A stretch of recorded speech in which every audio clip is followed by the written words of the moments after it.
Miranga na biwobe wano ku kyalo Bujuuko anti omubiri gw'omuyimbi Evelyn Lagu gumaze okutuusibwa mu makage e Bujuuko wabadde abeera. Abanganda ab'emikwano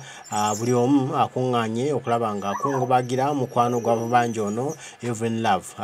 Kutwala e Bujuuko ate tulabe embeera nga bweri mu kuba nti omubiri gwa muganda waffe guleeteddwa n'abantu ab'ebitiibwa abazze okulaba nti bamukungubagirako. Mamada yalitamani naye nasanga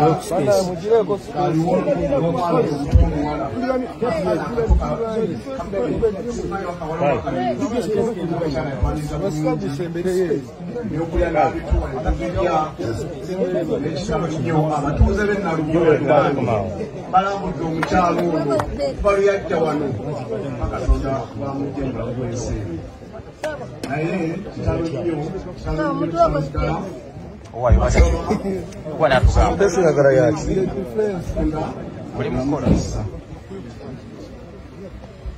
basewo ne bannyamu ani ayimiridde mu kamera yeyo omwami wa Ssaabasajja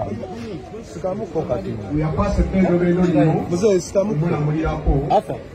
omutongole we okwetonda eribeene Ssaabasajja tambuye bubi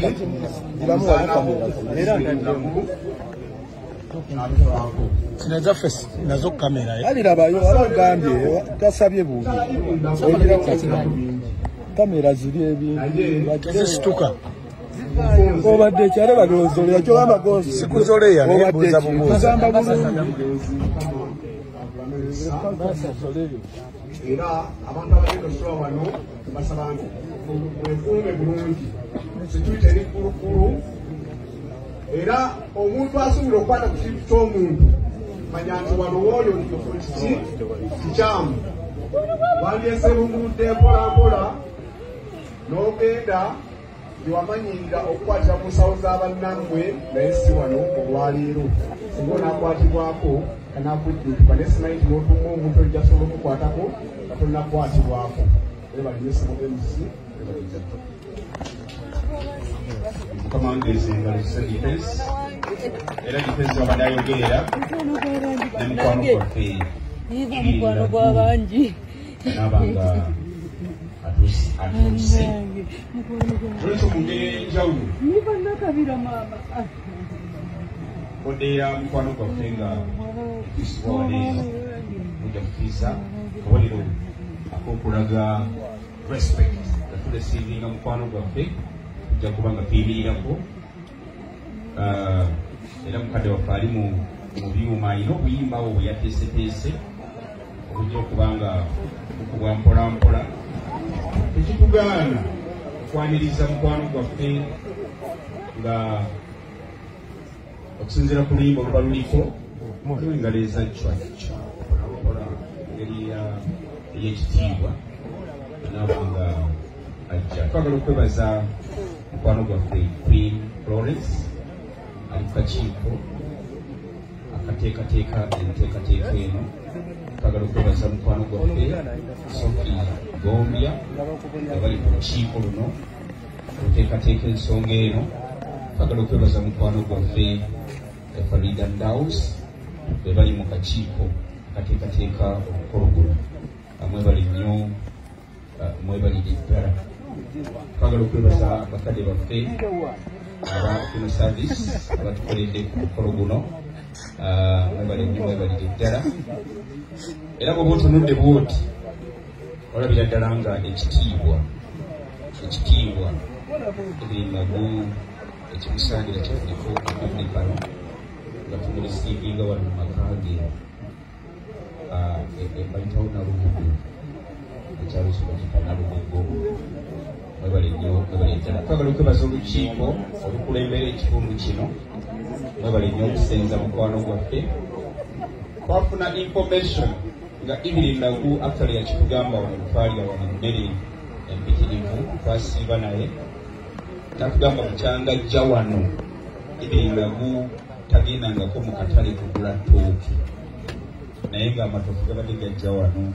ibirina bamuleetera kasooli bamuleetera ebikajjo abantu b'ekitundu kino banemwe bali kwagala abagenyi bali kwagala ibirinagu era naffe abadde atuperereza banaye mujje poloti zikyaliwo ate mu walungi kyamazima obulungi era ngenda kubasaba ba artist abanaye mujje kitundu kino tugere okugulako kisobole okubanga ate ntegereko oluguudo olwo bagenda lukola okuva Katende ku Masaka Road lujje lugatte ku Mityana ebujuuka nti Mityana Road eyo ate luyitemu paka Kachiri Mayanja bane kansala yuko okukuba wane erimala nolwekyo tugaziwembu bagenda kuba tugaziwembu sabo DJ ndozo yizo kugira ngo twaramu mpola ensonga tuliko bategeraganye netugamba tujja kusitukako nga turisivinga mukwano gwaffe Ibirinagu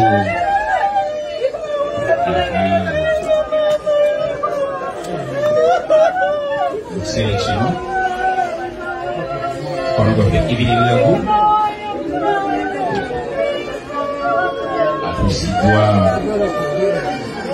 amakaage wano wetuli enababugo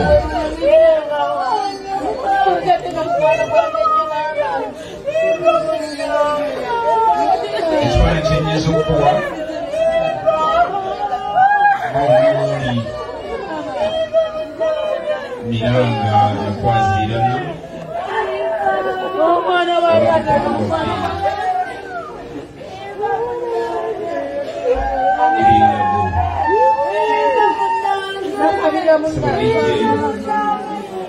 sabidwako bamawulire nti basangyako kajjeemu okakulaitirayowe kutegeeza bingi